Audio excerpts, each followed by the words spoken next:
Seguimos en Cosa Pública 2.0 y vamos nuevamente a la línea telefónica en esta ocasión para saludar y agradecer al doctor Jorge Ramírez Plasencia, investigador de la Universidad de Guadalajara, director del Departamento de Sociología, pero también integrante del Comité Universitario en materia de desaparición de personas.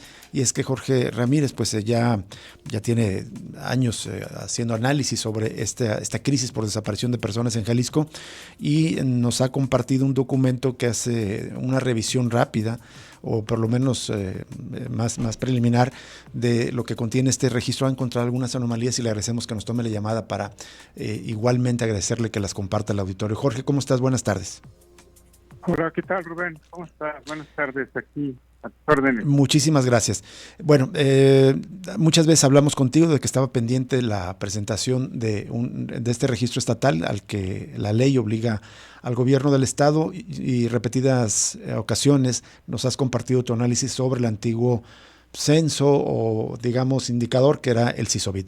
Ahora que se presenta el registro, ¿qué encuentras en esta versión pública de los datos, Jorge? Pues mira, efectivamente hay que distinguir del registro que se presentó, la versión, digamos, confidencial, donde es propiamente un instrumento de búsqueda, de salvaguarda de los datos de las denuncias de personas desaparecidas, y la versión pública, la que tuvimos acceso y que está en un portal y puedes cargar una lista, que acá tiene más bien una función diagnóstica, ¿no? De conocimiento de las características del problema, ¿no? Uh-huh. Quiero yo decir sobre esta versión pública que realmente pues está muy limitada su utilidad como herramienta diagnóstica, por una serie de problemas que ya habíamos observado sobre el funcionamiento del CISOBID y que pues era inevitable que no estuvieran aquí presentes, ¿no? Entonces sí creo que hay una pérdida de precisión, que estos datos no ayudan a gestionar bien el problema de las desapariciones en el estado. Es decir, algunos, digamos, anomalías que tenía el CISOBID, Sistema Estatal de Víctimas sobre Desaparición de Personas, ¿se trasladan ahora al registro estatal? Sí, totalmente, porque se trata de los mismos datos, digamos, claro. Lo que estamos documentando en aquella ocasión y ahora se presentan aquí es una serie de intervenciones intencionadas, para usar un eufemismo, sobre variables claves del registro, y esas intervenciones pues generan distorsiones sobre pues, cuál es la dimensión real del problema. Estamos un poco a ciegas, a pesar de que es un Excel con 30,000 casos, 30,000 denuncias, pues eso sigue sin despejarnos las dudas que tenemos, ¿no? Jorge, no sé si nos podrías compartir algunos de los puntos que has encontrado en este análisis preliminar de estas anomalías. Por ejemplo, señalas que en cuanto a la localización de personas existe una caída inexplicable en la cantidad de personas localizadas. Sí, efectivamente, como ya venía dándose desde hace bastante tiempo, la Fiscalía y la Comisión de Búsqueda han venido reportando cifras a la baja de localización. Eso está presente aquí. Y nosotros, bueno, pues no creemos en esa caída. Lo que pensamos es que muchas de las localizaciones que hacen no las trasladan, no las ingresan al registro para evitar que haya un mayor número de casos actuales, ¿no? Es decir, se recorta el universo de denuncias al hacer esa eliminación de denuncias. Y luego las que sí ingresan, las que sí se reportan, hay también una anomalía porque prácticamente la mitad de las que se encontraron durante el año pasado son casos históricos, ¿no? O sea, tuvieron una gran capacidad para localizar a personas del pasado y no es creíble que eso esté ocurriendo. Eso más bien yo lo que sospecho es que fue propiamente la depuración que venía haciendo el gobierno y que estaba como anunciada, y se hizo de esta manera, sin avisarla, sin publicarla, y se trata más que una localización, una depuración. El año pasado tan solo de 1,369 registros.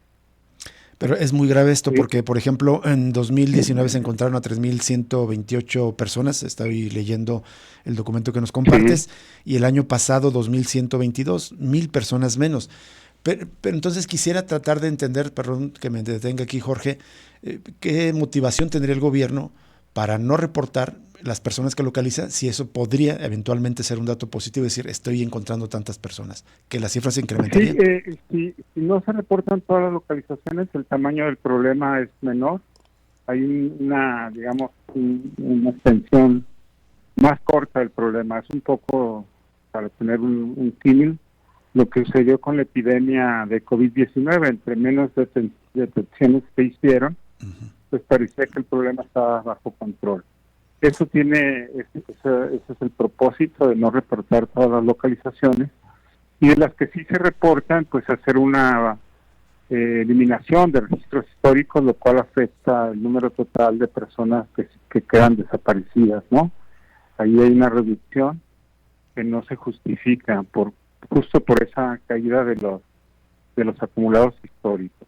Pero algo que también es nuevo, que pudimos ver en esta base, es que desde abril del 2023 han venido incorporando muchos registros históricos que no se justifican como denuncias nuevas de familiares, por lo que es muy probable que se trate de una doble contabilidad.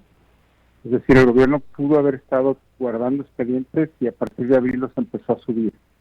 Dieron más de 300 expedientes de esta manera, y eso afecta el número de los casos, de las denuncias que están presentando mensualmente. Sí, de hecho, en una gráfica que presentas ocurre una anomalía que me parece que es marzo de 2023, donde se reportan más de 400 personas.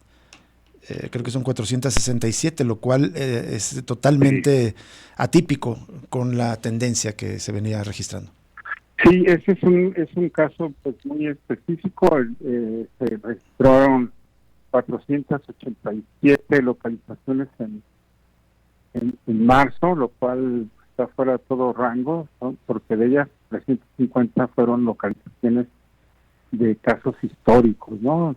Es increíble. Simplemente lo que hubo ahí pues fue una eliminación con fines de depuración, o se extrajeron con ánimo de tener esa doble contabilidad, ¿no? Faltaría checar, a lo mejor esos que se eliminaron ahí son los que están respondiendo ahora en los meses siguientes. Para entender bien, Jorge, cuando hablamos de estos casos históricos, son, digamos, desapariciones de años atrás y que estaban a lo mejor en archivos sin concluir, y ahora se están reportando como localizadas, pero sin tener certeza de que así haya ocurrido. Sí, esos 1,369 registros es difícil que los hayan localizado. ¿Por qué razón? Pudo haber sido reportes que ellos consideran inválidos, que depuraron, o digamos fueron archivos extraídos con fines de doble contabilidad. Eso habría que definirlo, ¿no? Estamos todavía en análisis de la base. Y también te quiero comentar algo que es también muy anómalo. Ellos han venido insistiendo en que hay una caída de casos. Lo hacen a partir de las denuncias por fecha de desaparición. Pero pues con tanta manipulación que ha habido de estas variables que te comenté, es muy difícil creer en esa caída, ¿no? En todo caso, como están volviendo a subir casos históricos, pues tenemos que el problema pues sigue muy intenso, ¿no? Las denuncias por mes están elevadas. Tenemos 14,000, casi 500 personas desaparecidas. Entonces, a pesar de la narrativa de una caída y de un control, pues el problema está de gran tamaño y sigue creciendo.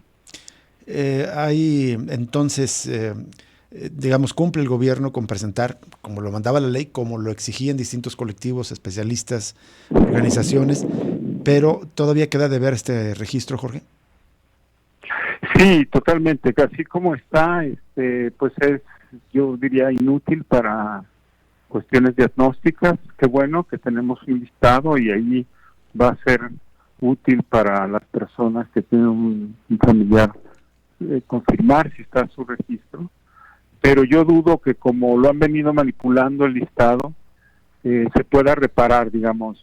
Yo creo que son tantas las distorsiones que va a tener poca utilidad como un instrumento de monitoreo del problema, ¿no? De diagnóstico de cómo estamos en materia de desaparición en Jalisco. Es decir, debería haber una intervención de gran alcance dentro de estas estadísticas para corregir, digamos, estas anomalías. Sí, totalmente. Tendrían que de alguna manera sincerar lo que han hecho en términos de intervenciones para que esto pueda resolverse y tener los datos ahora sí pues más confiables, ¿no?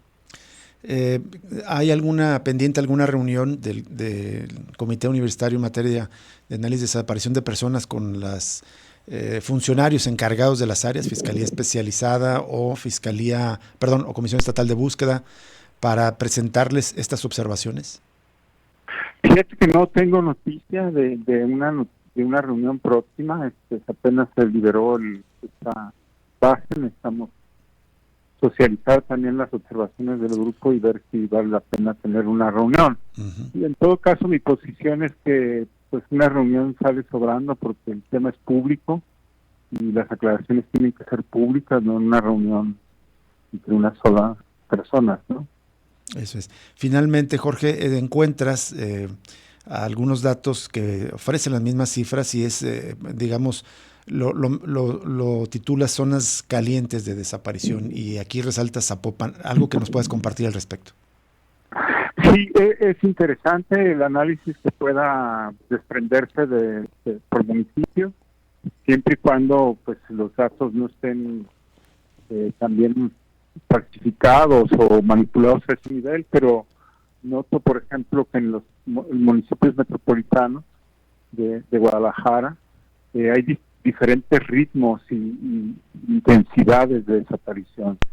En el caso de Zapopan está fuera de control, es una pendiente hacia arriba muy fuerte desde el 2018 hasta la fecha, de casos que van creciendo y creciendo muy rápido, ¿no? Sí. Yo creo que la zona más caliente de desaparición en la región centro de Jalisco. Aún con las anomalías, el registro permitiría, digamos, hacer algunos elementos de análisis de contexto. Por ejemplo, donde hay más incidencia de desapariciones. Otro me parece que ya ha sido señalado, que es Tlajomulco, donde aparecen más personas sin vida de las reportadas como desaparecidas. ¿Ofrece el registro estas posibilidades? Sí, yo creo que sí, con algunos matices. Yo creo que serviría también para otras variables. Y sobre todo la gran novedad de esta liberación es que el registro por fin es nuestro, digamos, los 30,000 casos que están ahí consignados eran de la sociedad, porque ya, digamos, la sociedad pone las víctimas, pero el gobierno lo había privatizado y se había apropiado de esa información injustificadamente. Entonces, hay que sí celebrar que se libere, porque ahora sí podríamos presionar, insistir en que se corrija y estar observándolo continuamente. Una última cuestión. Se podría asumir que con esta presentación ya del registro, el gobierno del estado colaboraría con la comisión, bueno, es su obligación, pero ha dejado de hacerlo, obligación por ley, para entregarle esta información y actualizar el Registro Nacional de Personas Desaparecidas, o no necesariamente. Fíjate que sí, debería de hacerse, pero el problema es que el Registro Nacional, francamente, está en una etapa regresiva. Sí. Yo dudo mucho que el registro se vaya a conservar, y con todo el proceso de censo que implementó el gobierno federal, lo ha distorsionado también severamente. Hay datos muy anómalos ya en el registro nacional. Así es, terrible.